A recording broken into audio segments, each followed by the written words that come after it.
एक दिन एक भूखा गीदड़ खाने की तलाश में घूम रहा था।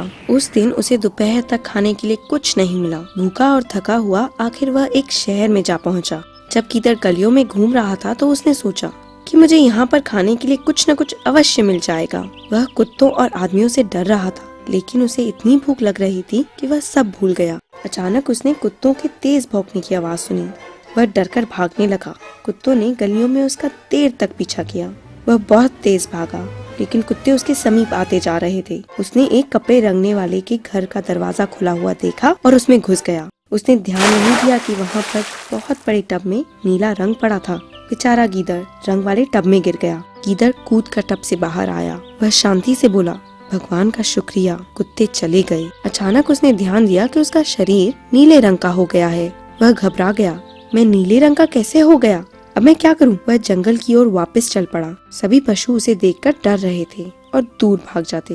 गीदड़ बहुत खुश हुआ। उसने सोचा, बेचारे मूर्ख मुझसे डर रहे हैं। वे नहीं जानते कि मैं एक साधारण गीदड़ हूँ। उसने इस अवसर का फायदा उठाने का फैसला किया। जल्दी ही उसने एक चतुर योजना बनाई। आवाज बदलकर वह चिल्लाया, मुझसे डरो मत, यहाँ आओ, मेरी बात सुनो, कृपया करके सबको बुला लाओ। सभी पशु रुक गए, उसे देखने लगे। वे डरते डरते उसके पास गए और वहाँ जाकर खड़े हो गए। सबसे पहले भालू ने पूछा, आप कौन हैं? आप कहाँ से आए हो? गीदड़ एक ऊंची चट्टान पर बैठ गया। उसने अपने चारों ओर पशुओं को देखा और बोला, मैं आपका राजा हूँ। भगवान ने मुझे आपकी देखभाल के लिए भेजा है।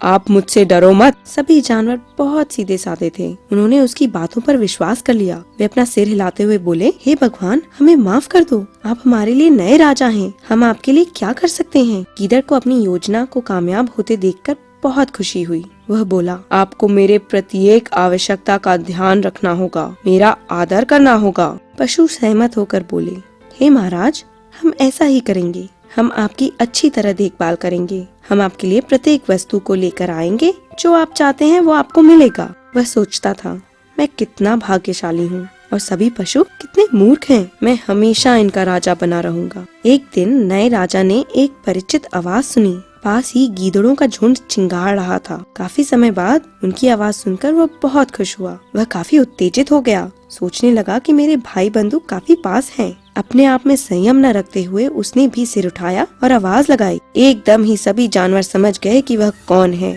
सभी चकित रह गए और गुस्से में बोले, कितना झूठा है, यह तो हमें मूर्ख बना रहा था। यह तो केवल गीदड़ निकला। सभी जानवर नीले गीदड़ के पीछे भागे और उसे जंगल के बाहर खदेड़ कर ही रुके।